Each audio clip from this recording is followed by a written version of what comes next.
everybody, it's Michelle, and I'm so excited about today because I'm going to tell you about my creepy spider stories. Now, when I told you about the snake stories yesterday, I had a little bit more of those than what I do of these, but there's a particular one I was telling a subscriber of mine yesterday that I got one particular spider experience that I can't wait to tell you about. It's the type of thing where if you listen to it and you really think about being in this experience that this guy was in, I think I would just die of a heart attack. So I can't wait to tell you about that one. That one's kind of a few minutes long, so I'm going to leave that for last, the best for last. Okay, so I had a friend of mine send me some of these stories that I cannot wait to tell you. So first one is, when I was 18, I rented the basement in my grandma's house. When I got a shower, I would wear a shower cap so my hair wouldn't get wet. I put it on, turned on the shower, and felt something crawling on my shoulder, thinking it was just the water dripping off the shower cap. When I looked down, there was this humongous spider that crawled out of the cap and was wandering down my bare shoulder.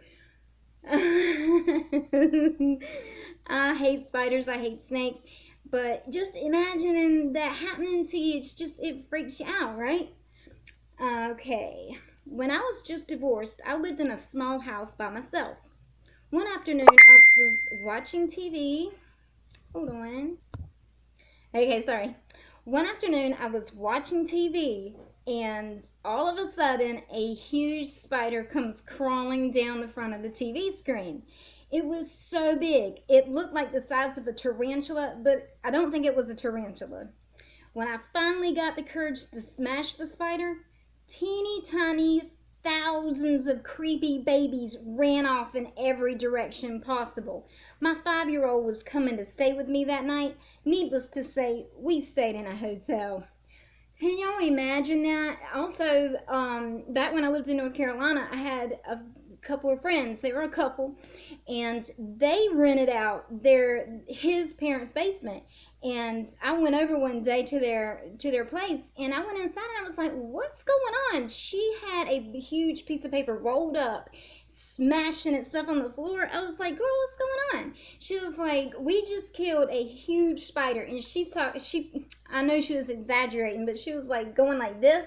I said, girl, there ain't no way. She said, come look at this. So my husband at the time and the guy pick up one end of the couch, and there was a spider smashed under the couch that was, I can't tell you how big the spider was. He was huge.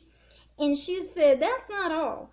So she picks up the chair that's like sitting right by the couch, and there are babies everywhere, just scattered all over the place. I was so scared. I ran out. I was like, y'all got to handle all y'all's business. I'll come back later. That was freaky. But yeah, I've heard, looking up some of these stories, I had a friend of mine that sent me some of these, but some of what I was looking at online, just so many stories about people smashing the spider and babies crawling out. That is sick. So anyway, here is my next story before I tell you about the big one. Me and two of my buddies used to room together when we were in college. One morning,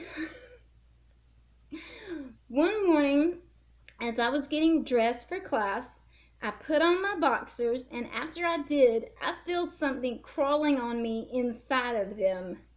I completely freak out, start hollering, my buddies come running as I'm stripping and jumping up and down, and out drops a large black spider onto the floor. You can't imagine how horrified I was. Oh yeah, I'm sure any man can. I've never lived that experience down. Wow, could you imagine? I don't think I want a spider up in that area. Okay, here's my big spider story. I'm excited about this one. It takes a second, but when I'm telling y'all this, y'all got to like put yourself in this dude's place. Okay, halfway through I was telling John about it, or reading it to John, and halfway through he's like, you gotta stop.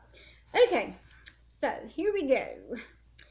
A few years ago, I was in a motorcycle wreck. I broke my left tibia and fibula, shattered my right patella, got a green stick fracture on my left femur, multiple fractures in my pelvis, breaks in almost all my ribs and 2 broken collarbones. I've had a broken collarbone. That's bad. Plus all this, I was immobilized from the shoulders down by a heavy body cast. They told me I was lucky. I think so. My wife was very supportive and nurturing. She never once ever complained about having to care for me. She cooked all my meals, kept me company, and emptied my bedpan without grimacing. About 2 weeks into me being hurt, our daughter called us because her college roommate passed away. My wife had to leave immediately and be there for her, so her sister came to take care of me. When I woke up the next morning, my wife left to get our daughter, and my sister-in-law was there taking care of me. Okay, so my sister-in-law leaves and says she'll be around again the next morning at dawn. Here's where it gets all nice and good. I like to sleep with the TV on. For some reason, I find it very comforting. I drifted off while the game was finishing and only woke up when I felt something thud against the cast on my chest. In the flickering light of the TV, I saw a huntsman spider staring back at me. Now let me pause there for a minute. I don't know if any of you know what a huntsman spider is. He describes it, about how big it is, but when y'all finish this video, please go to online and look up a huntsman spider. I did so when I finished reading this. It is humongous, y'all. So think about, and this is about the size of the spider, about this big. It's no joke. Look it up when I'm done. So it's about this big, and he's in a full body cast, so he can do absolutely nothing about it. Okay, she was bigger than most of the ones I'd seen around here. Maybe the length of a rugby ball, if any of you know what a rugby ball is. My breath caught in my throat, and every muscle in my body fired in an attempt to push the thing off of me. I couldn't move. I started yelling at the spider, hoping it might scare her away. She wasn't frightened. She turned around, exposing her abdomen to me, and I gasped. Her back and belly were covered in babies. They ripped like wind-blown fur as they moved over their mother's body. The huntsman spider turned back toward me and walked a little closer to my face. Before then, I had never thought about spiders having a scent. This one did. It smelled like wet dirt, sort of like how outside smells after a rainstorm. The smell intensified as its long legs reached my face. I squeezed my mouth shut and my eyes shut. Its prickly legs advanced first to my lower lip, then my nose, my eyelids, and finally my forehead. Its leg span stretched from ear to ear, hairline to chin. Its thick, heavy body ran from my chin to right between my eyes, and it stayed there. I tried to hold my breath. To say I was horrified was an understatement. I wished I was dead. I even prayed to be dead. My prayers went unanswered as it walked a little higher, letting its abdomen brush against my nose. I sneezed. The spider immediately buries its fangs into my forehead as her babies streamed from her abdomen onto my face. I screamed. Tiny spiders crawled over my cheeks, squirmed through my beard, and hid in my eyelashes. Oh, y'all. I thrashed my head back and forth in an attempt to get them off me. The mother moved onto the pillow right by my ear and bit my cheek. It felt like a wasp sting.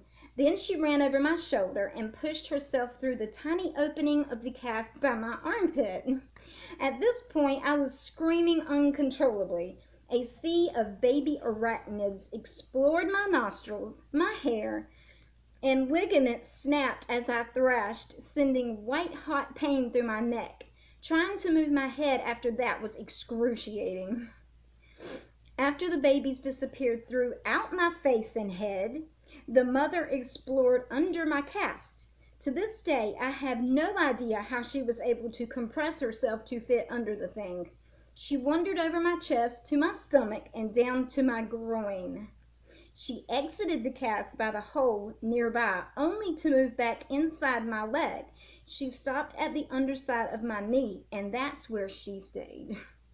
When my sister-in-law came in the morning, I had somehow fallen asleep.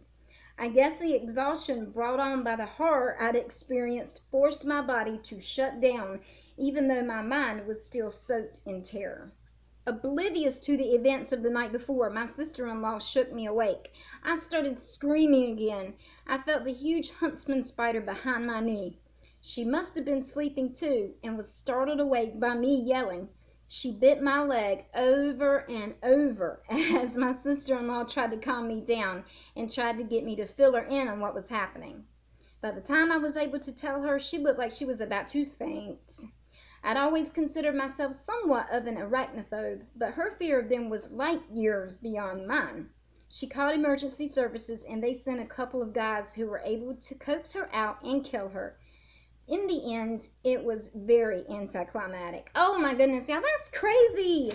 You know, like when I was younger and I'd watch like TV shows and stuff about spiders or snakes, you know how like you'll hear some about spiders or snakes or see it and you feel like you got creepy crawlies all over you?